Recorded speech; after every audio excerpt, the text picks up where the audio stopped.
si se dan cuenta, se escucha un ruido primero ligeramente largo, después uno más seco, pero así como nos los pone ejemplificando, nos ponen nos ejemplifican aquí un ruido, luego una pequeña pausa y luego esta pausa corresponde hasta acá. ¿Sí? Sí. ¿Cómo van a saber ustedes si están escuchando primero o segundo ruido? Habíamos dicho. De aquí a aquí.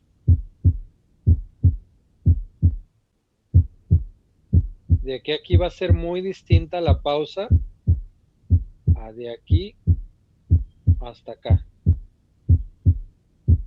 En ese momento prácticamente ustedes, a pesar de cómo está el paciente, pueden determinar. Si se dan cuenta, el segundo ruido en general es un ruido mucho más seco y mucho más corto que el primer ruido. Pone el que dice auscultación del tercer ruido cardíaco. Se me hace que es el primero.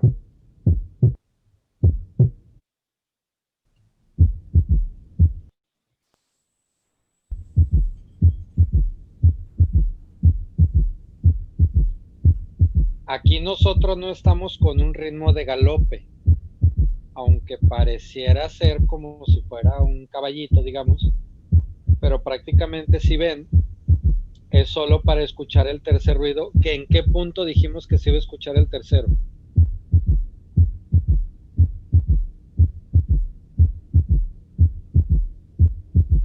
¿En qué momento del ciclo cardíaco se va a escuchar el tercero? ¿Diástole, no? Con En la la diástole. Entonces, al escucharse en la diástole, se va a escuchar después del segundo ruido. Si alcanzan a percibir que es el primero y el segundo como un inicio, un sonido largo, luego un sonido corto, y el otro tiene una vibración muy distinta, o sea, se escucha como sonido distinto.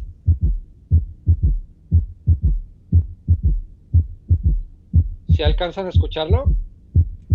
Sí. Sí. Pone el video que sigue que dice auscultación del cuarto ruido.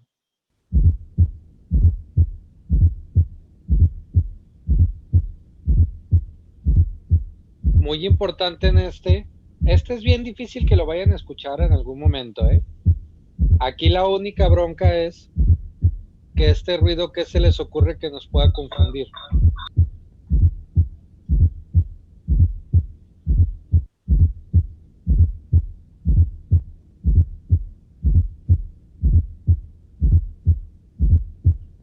¿Qué se les ocurre que nos podamos confundir? Con el primer ruido. Con el ruido de la sístole, ¿no? ¿Pero qué? ¿Qué? Específicamente, ¿qué en el primer ruido?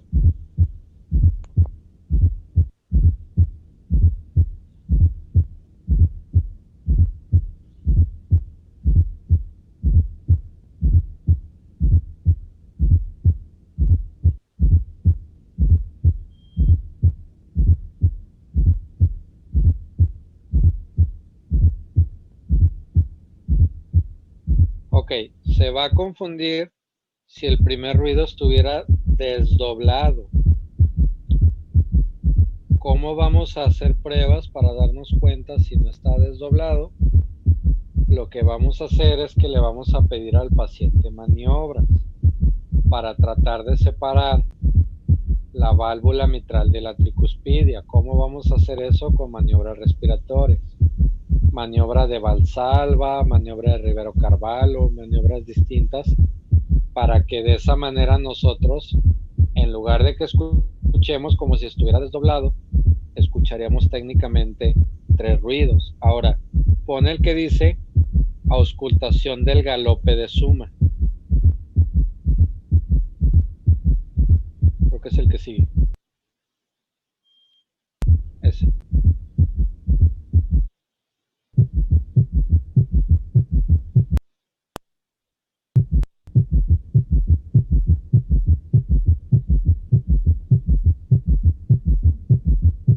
Si se dan cuenta en aquí la distancia que teníamos entre el primer ruido y el segundo ruido, ¿qué pasó? Es más corta. ¿Eso por qué es?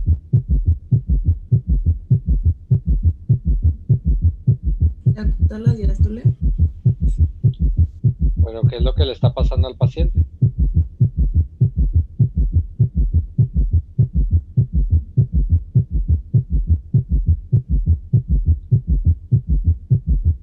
¿Por qué se acortaría eso?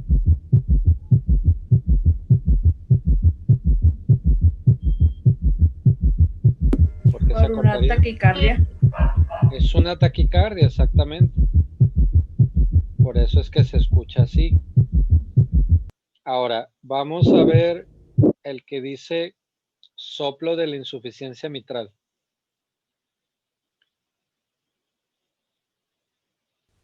Son, creo que, SM.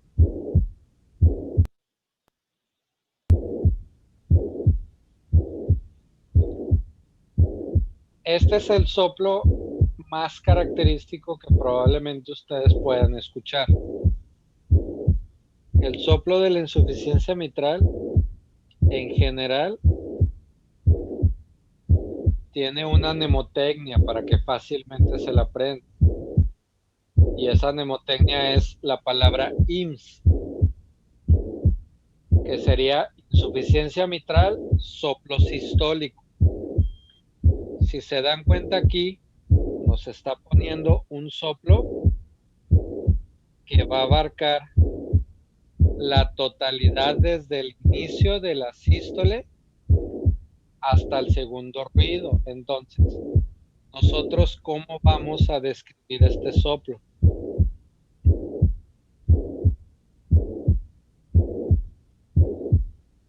¿No sería un soplo holosistólico?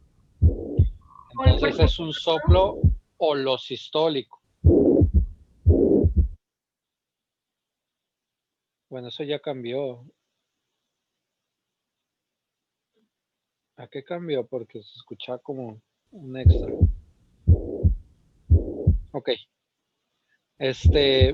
Entonces, va a ser un soplo holosistólico. ¿Dónde creen que se va a escuchar mejor esto? ¿En el foco mitral, doctor? Foco mitral, o sea, ¿que en qué parte? Es en el quinto espacio intercostal, ¿no? Dijimos específicamente dónde. Punta cardíaca. En la punta cardíaca, en el ápex. Obviamente este foco puede tener irradiaciones hacia la axila, puede tener incluso radiaciones hacia el cuello, pero característicamente soplo holosistólico en general los va a hacer pensar en una insuficiencia mitral. Pon creo que viene una insuficiencia mitral crónica.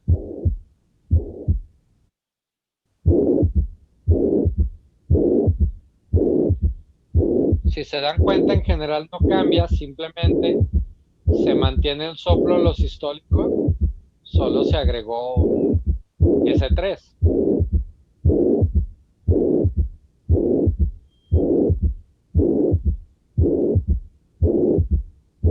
Ese es el soplo, yo creo que van a más fácilmente escuchar. Ahora vamos a ver otro soplo que es bastante común, que es el soplo de la persistencia del conducto arterioso.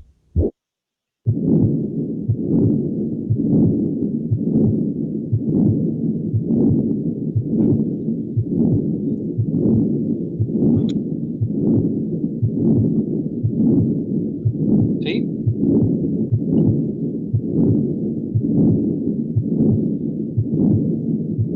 ¿Cómo podrían ustedes describir este soplo?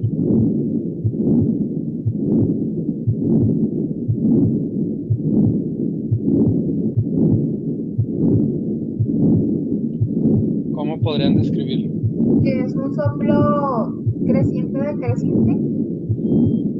Pero ¿qué sería lo más importante? Es un soplo continuo.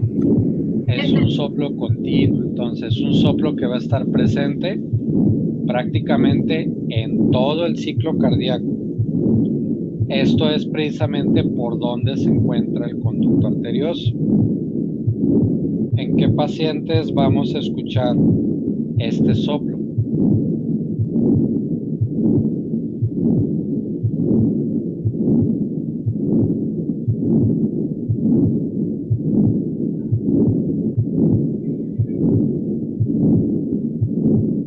¿En qué pacientes escucharemos este soplo?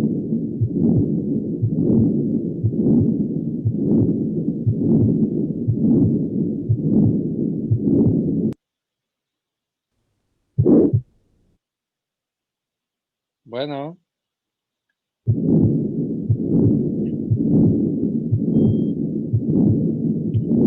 ¿en qué pacientes escucharé este soplo?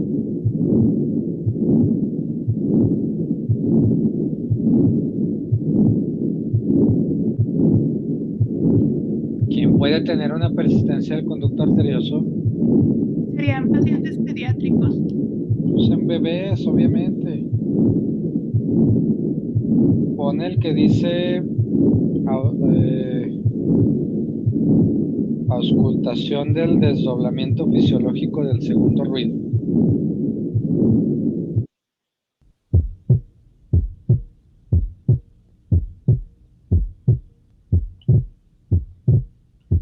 ¿Se escuchan?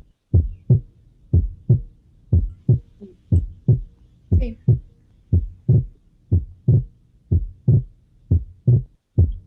De repente, ¿cómo se escucha un sonido seco? Y luego se vuelve uno compuesto de dos sonidos. Así es como van a escuchar los desdoblamientos. Entonces, eso pone el que dice soplo de la comunicación interauricular. El desdoblamiento del segundo ruido es lo más común que van a escuchar ustedes en la comunicación interauricular.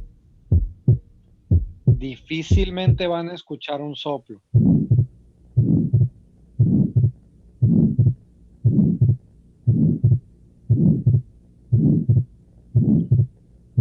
Entonces, en un niño en el que ustedes escuchen un desdoblamiento del segundo ruido, bueno, hay que descartar si no tiene una comunicación interauricular. Si se asocia a un soplo, ¿cómo describirían ese soplo?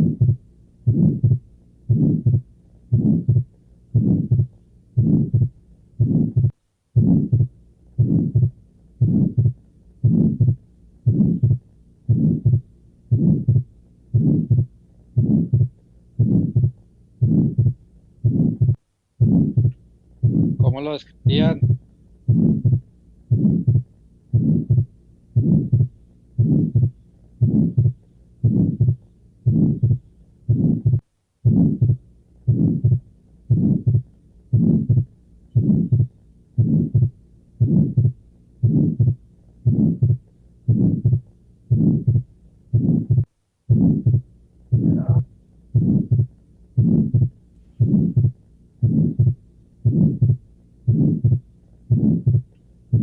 ¿Cómo?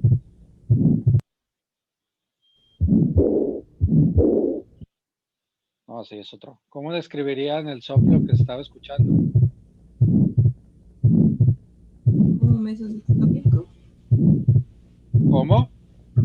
Mesosistólico. Un soplo mesosistólico asociado con un desdoblamiento del segundo ruido. ¿En qué tipo de paciente estaría pensar en una comunicación interauricular?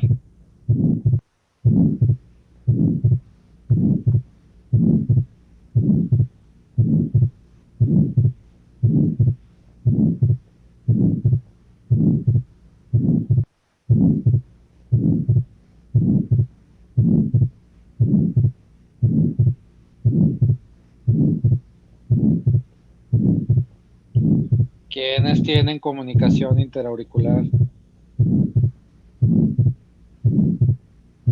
También. Es en los bebés, pero se presenta ya hasta que están más grandes, ¿no? En los bebés clásicamente vamos a escuchar el desdoblamiento del segundo ruido cardíaco. A mayores edades podemos encontrar el soplo mesosistólico asociado al desdoblamiento del segundo ruido.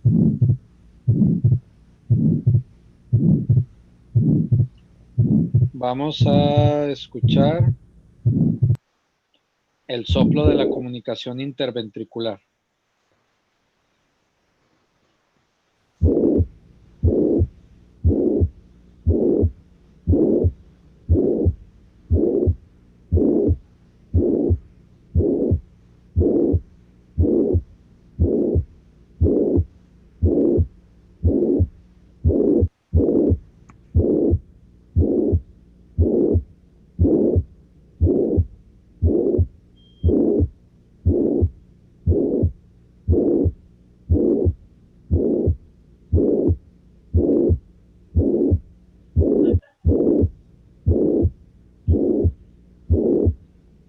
¿Sí?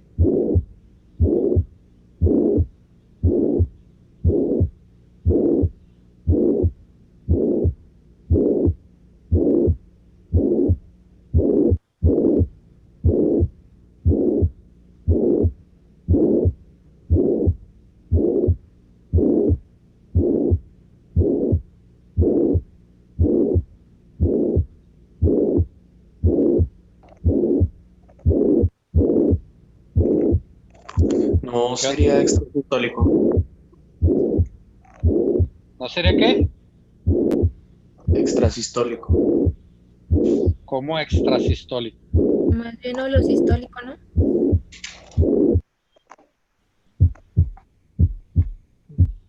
Sigue siendo un soplo holosistólico. La única diferencia es que vamos a encontrar, por ejemplo, a las edades de presentación de esta va a ser muy distintas a las edades de presentación de la insuficiencia mitral. Es decir, difícil pensar que a un neonato tenga una insuficiencia mitral. Sería más fácil pensar que tuviera una comunicación interventricular, si me explico.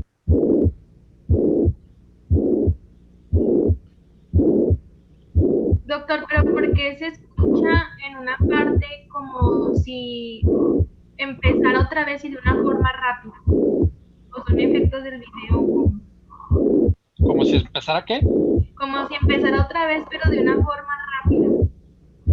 Ah, no, eso tiene que ver con la frecuencia cardíaca. O sea, la frecuencia cardíaca no es, ¿cómo te diré? Los latidos no son iguales. Cada latido cambia. Aquí obviamente está editado un video. No sabemos si en algún momento de ese video hacen una secuencia de latidos y luego se repite. Por eso se escuchará así. Pero en una persona en condiciones reales, si tú la estás explorando, pues vas a ver con esa persona que cada latido va a ser distinto. Aquí lo importante es dónde escuches el soplo. O sea, que ustedes identifiquen específicamente si hay un soplo, en qué región, en qué parte del ciclo cardíaco, para que con eso se puedan orientar. Les digo, realmente aquí no se busca que ustedes escuchen un soplo y que digan, ay, es una estenosis aórtica, ay, es una insuficiencia aórtica. No. Lo que se busca es que ustedes identifiquen un soplo que digan, bueno, es un soplo que se escucha más en tal válvula, grado tal, es tipo tal, etcétera, para que en base a eso orientarse a cuál sería la válvula afectada. Hay un experto que es el que específicamente dirá, sí, tenemos aquí una afección mitral, una afección bla, bla, porque también esto de clínica, digamos que no existe una correlación al 100% con los estudios paraclínicos. ¿A qué me refiero con esto?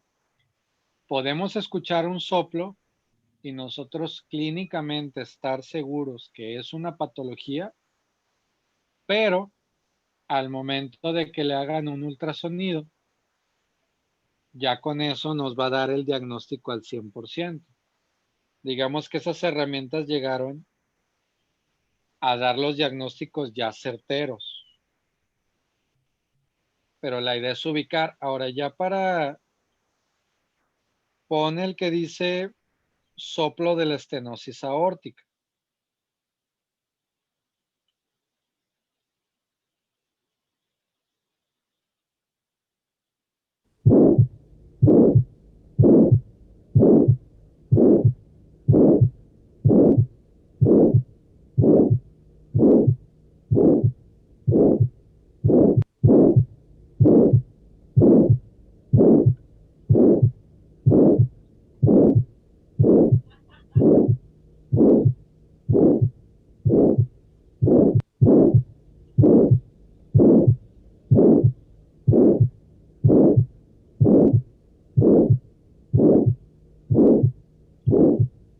¿Sí lo hallaste? Soplo de la estenosis. Ahí está.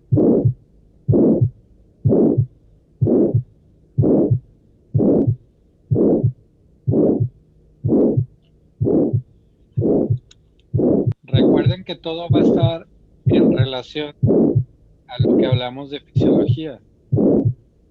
Si se dan cuenta acá, por eso la estenosis es un sonido que prácticamente va a estar abarcando sístole y parte de la diástole. Y el más característico soplo diastólico que ustedes van a encontrar, pone el que dice soplo de la insuficiencia aórtica, el normal, no el severo.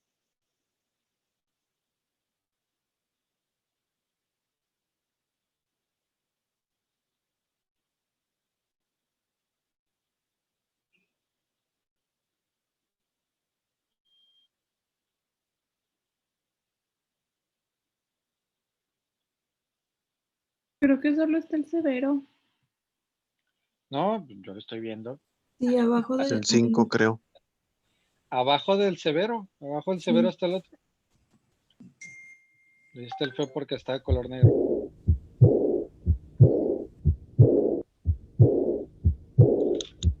Ese es el soplo diastólico más característico que vamos a escuchar.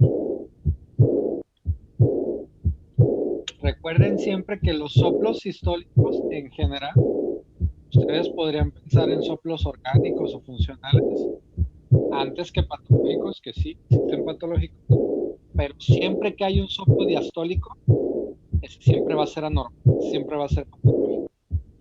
Entonces, la insuficiencia aórtica, obviamente, al tener una contracción y que no salga la sangre, sino sangre se va a regresar hacia el ventrículo. Por eso vamos a estar escuchando en diástole prácticamente ese sonido. Entonces, ¿qué es lo que les tiene que quedar a ustedes claro de los soplos? Primero, ¿cuáles van a ser los sitios en todo paciente que vayan a auscultar tórax anterior? Ustedes lo que tienen que hacer es, obviamente, auscultar los focos cardíacos. Una vez que ausculten los focos cardíacos en orden con la campana y con la membrana y que determinen que en algún lugar escucharon algo que les llamó la atención, entonces ustedes se van a detener específicamente en el sitio, o sea, bueno, se van a regresar al sitio donde ustedes dijeron, bueno, aquí fue donde escuché algo, y ahí es donde van a empezar a hacer ya maniobras para ver de qué origen es, si es corazón derecho, corazón izquierdo. Van a determinar la intensidad del soplo, los grados, el tipo de soplo, le van a dar una característica y en base a eso van a hacer su descripción. Esto es importante porque obviamente a partir de este punto, ya en los exámenes ya se pueden hacer preguntas clínicas. O sea, lo que sigue es que ya vamos a hacer casos clínicos en específico. Entonces, en los casos clínicos, por ejemplo, se les va a poner un caso clínico X donde puede haber síndromes pleuropulmonares por ahí escondidos y probablemente no les pregunte qué síndrome pleuropulmonar es, sino qué diagnóstico patológico de base es. Se puede poner un caso clínico en el cual haya un sonido. Ustedes tienen que determinar qué tipo de soplo es. Probablemente en soplos no les voy a pedir diagnóstico, pero sin embargo hay algunos que son tan característicos como algunos que ya les mencioné hoy, que probablemente sí se pueda poner. Bueno, corresponde a tal patología. O sea, no poniendo la descripción del soplo, simplemente un paciente de tal edad, tal sexo, presenta esto, esta imagen, cuál es su diagnóstico, cosas de ese estilo. Para que en base a eso vayan viendo. Ya lo que seguiría es, falta revisar la valoración del pulso arterial. Sí es importante que nosotros valoremos un poco sobre pulso arterial, porque eso también nos va a servir en ciertas maniobras. Entonces, el lunes vamos a revisar específicamente pulso arterial y lo que es la siguiente semana ya empezaríamos con exploración de abdomen. Realmente con exploración de abdomen no nos vamos a detener mucho. Tórax siempre es la que es muy latosa, porque si se dan cuenta tiene mucho que buscarle, pero en abdomen prácticamente nada más es que sepan algunas maniobras para explorar ciertos órganos. Para eso les voy a mandar un artículo del cual nos vamos a basar, que va a ser a manera de resumen. El examen de este parcial, del segundo parcial, va a ser el día 26. O sea, prácticamente del lunes que sigue al que sigue. Y el examen contendría todo lo que alcancemos a ver hasta el día jueves 22. Recuerden que los exámenes son acumulativos. Eso quiere decir que también se puede preguntar alguna cosa del primer parcial. Y después de abdomen realmente es algo muy rápido. Abdomen no tiene, pues realmente no tiene mucha ciencia. Yo creo que en abdomen fácilmente lo podremos ver en unas 2 semanas. Y luego lo que veríamos, que es lo que me interesa, un poquito va a ser exploración nada más de pares craneales. Obviamente algunas cosas pues no se van a poder ver porque ya se inició el curso pues bastante tarde y porque realmente todo lo que es exploración física pues mínimo debería de llevar un año, ¿verdad? No es como que posible verlo en un periodo de hecho pues ni siquiera son 3 meses. Entonces pulso arterial lo vemos el lunes. Yo a ver si les mando el artículo hoy mismo o se los mando el fin de semana. Ok, ¿Hecho? gracias. Sí. Bueno, Ok, nos vemos el lunes. hasta el lunes. Hasta el lunes. Sale. Buen fin de semana. Igualmente, va.